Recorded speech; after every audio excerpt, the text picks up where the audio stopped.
Hello everyone, मैं आपका mentor Neeraj लेकर के आया हूँ आपके लिए एक वीडियो सीरीज़ जिसमें हम ट्रेडिंग ज़ीरो से सीख रहे हैं। आज का व्यू आपको थोड़ा सा अलग दिख रहा होगा क्योंकि मैं आज मोबाइल पे वीडियो शूट कर रहा हूँ। रीज़न है कि मैं घर आया हुआ था और जो लैपटॉप है मेरा वो भोपाल में है, जिसके वजह से थोड़ा सा एडजस्ट कर लीजिएगा आप। तो आज मैं आपको फेयर वैल्यू गैप यानी कि एफ का प्रैक्टिस कराने वाला हूँ। प्रीवियस डेट पे हम आ गए हैं। चार्ट अभी यहाँ पे चल रहा है, लगभग 25 डेट है आज, और मैं प्रीवियस चार्ट पे आ गया हूँ 16 तारीख में। 16 तारीख का चार्ट लगभग यहाँ से स्टार्ट हो रहा है, इस पॉइंट से। और मैं आपको एक टिप देता हूँ, कभी भी हमें ट्रेडिंग मार्केट खुलते ही नहीं करना है। रीज़न है, कभी कभी क्या, मार्केट जब खुलता है तो वॉल्यूम बहुत ज़्यादा हाई होता है, जिसके वजह से कैंडल ऊपर नीचे बहुत ज़्यादा होती है और आपका पोजीशन जो है वो लिक्विडेशन में जा सकता है। तो ट्रेडिंग हमें कभी भी या तो आधे घंटे बाद या तो 1 घंटे बाद करना है, जब भी मार्केट खुलता है। फॉर एग्जांपल, अगर मार्केट 9:15 पे खुलता है तो हमें ट्रेडिंग कम से कम 10:15 के बाद ही करना है। तो जैसा हमारा प्लान है, अगर हम 10:15 के बाद भी करते तो लगभग लगभग यहाँ पे हम ट्रेड कर रहे होते जैसे ये कैंडल क्रिएट होता। तो हम यहाँ पे एफ फाइंड आउट करते। F means fair value gap. वापस से मैं यहाँ पे आऊँगा, एक रेक्टेंगल लूँगा। यहाँ पे मुझे एफ दिख रहा है क्या? बहुत छोटा दिख रहा है। इतना छोटा एफ को कभी भी एफ नहीं माना जाता, और अगर आप मानते हैं तब भी आपका 50% का ही चांस रहेगा। हमेशा सबसे बड़े एफ को ही कंसिडर किया जाता है। अब जैसे मैं उसको एफ माना, जो इस कैंडल से इस कैंडल के बीच का है, इसको मैं एफ मान लेता हूँ। और अब अगर प्राइस यहाँ से नीचे आया है और फिर ऊपर गया है और ठीक इस एफ को टच किया है, सॉरी ये कैंडल टच नहीं किया है, फिर जब नेक्स्ट कैंडल बना हम इस कैंडल को पूरा बनने देते तो देखते कि एफ हमारा ब्रेक हो चुका है, ऊपर जा चुका है। तो मैंने बताया था एफ कभी भी ब्रेक होता है फिर वो एक ब्रेकर की तरह काम करता है। यहाँ पे आप देख सकते हैं प्राइस यहाँ पे नीचे आया और ठीक एफ से रिजेक्शन लिया है इस विक के साथ, और जैसे ही रिजेक्शन लिया है यहाँ से प्राइस ऊपर चला गया है। ठीक है। अब जैसा कि मैंने कहा, हमें छोटा एफ कंसिडर नहीं करना चाहिए। अगर अब हम आगे वेट करते और बड़ा एफ बनता तो अपन ट्रेड कहाँ पे लेते, ये देख लेते हैं। आप यहाँ पे देखेंगे जो छोटा एफ है इसके बाद एक एफ ये बना हुआ है,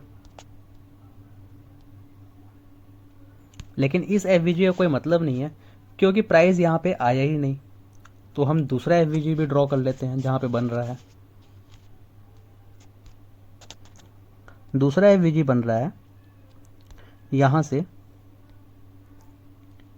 यहाँ के बीच में, तो प्राइस यहाँ पे भी नहीं आया है। हम तीसरा एफ जब ड्रॉ करेंगे तो हमें ये दिख रहा है यहाँ से यहाँ तक। ठीक है। अब हमें एफ के एंट्री से ही कभी भी ट्रेड प्लान नहीं करना है, हमें एफ के 50% लेवल तक आने देना है। जैसे यहाँ पे 50% लेवल जो है वो ये है, ये एफ हमारा। और जैसे ही ये वाली कैंडल यहाँ पे आई है, अपन इस कैंडल पे एंट्री प्लान कर लेते हैं। जब हम यहाँ पे एंट्री प्लान करते और एसएल जो है वो हमेशा की तरह हम एफ के नीचे रखते। मैं यहाँ पे करके बता देता हूँ कुछ किस तरह करते हैं हम। एंट्री यहाँ पे लेते हैं हम, और जो एसएल है उसको एफ के नीचे रखते, और 1:2 बहुत आराम से हमें मिलता। आप देख सकते हैं हमारा एसएल भी हिट नहीं हुआ और हमें काफ़ी अच्छा प्रॉफिट यहाँ पे मिल जाता। तो दूसरा एफवीजी मैं देखता, तो मुझे इसके बाद कोई एफवीजी ही नहीं दिख रहा है। मतलब एफवीजी तो दिख रहा है लेकिन मार्केट वहाँ पे आया ही नहीं, और मार्केट यहाँ पे क्योंकि क्लोज हो गया था। ठीक है, कोई बात नहीं, हम अगले दिन आते। मार्केट यहाँ पे ओपन हुआ इस बड़ी रेड कैंडल पे, और जैसा कि मैंने कहा था कि हमें 10-15 के बाद ट्रेड लेना है, मतलब इस पॉइंट पे लगभग लेना है। जो ये बड़ा सा रेड कैंडल बना है इस पॉइंट पे लेना। आप देख सकते हैं ठीक ये जो बड़ी रेड कैंडल है वो 10:25 बनी है, और मैंने आपको कहा था 10-15 के बाद ट्रेड लेना है, यानी कि इस कैंडल बनने के बाद लेना है। जो रेड कैंडल है उससे जस्ट पहले जो ग्रीन कैंडल बनी है उसके बाद लेना है। अब अगर यहाँ पे मैं एफवीजी देखूँ तो ये बन रहा है, और काफ़ी अच्छा एफवीजी है ये, क्योंकि मैंने कहा जो बड़ा एफवीजी होता है वो काफ़ी ज़्यादा स्ट्रॉन्ग होता है छोटे के मुकाबले। अब जैसे ही हमारा ये कैंडल, ये वाली ग्रीन कैंडल एंटर करती यहाँ पे, हम एंट्री ले लेते। एंट्री लेते तो हमारा शॉर्ट की तरफ, मतलब नीचे की तरफ हमें एंट्री लेनी है, क्योंकि एफवीजी भी नीचे की तरफ बना है। तो जैसे यहाँ पे एंट्री की तो हम अपना एंट्री लेते यहाँ पे, और जो हमारा एसएल होता वो एफवीजी के ठीक ऊपर होता, लगभग यहाँ पे। और आप देख सकते हैं सिर्फ 5 या 10 पॉइंट से ही हमारा एसएल रह गया, और उसके बाद प्राइस फिर लगातार नीचे आ गई। ठीक है, अब दूसरा देखते हैं। इसके बाद मैं यहाँ पे देखता दूसरा एफवीजी, तो मुझे यहाँ कोई एफवीजी नहीं दिख रहा है। एक एफवीजी ये दिख रहा है लेकिन इसका कोई मतलब नहीं है। खैर मतलब तो है, यहाँ पे आपका एसएल हिट हो जाता। आप इस कैंडल के ब्रेकडाउन पे लेते, यहाँ पे एक एफवीजी बन रहा है। इसके बाद जब ये मार्केट जा रहा है ऊपर, तो जैसे ही ये ग्रीन कैंडल बनती आप यहाँ पे एंट्री लेते, यहाँ पे एंट्री लेते, और जो एसएल होता वो एफवीजी के ऊपर होता, और जो टारगेट होता 1:2, कुछ इस तरह। तो यहाँ पे आप देख सकते हैं यहाँ से प्राइस ऊपर ही चला गया, तो यहाँ पे हमें टारगेट नहीं मिला, हमारा एसएल चला गया। लेकिन यहाँ पे हमने जो कमाया था वो इस एसएल के मुकाबले काफ़ी बड़ा था। आप देख सकते हैं लगभग यहाँ पे हमने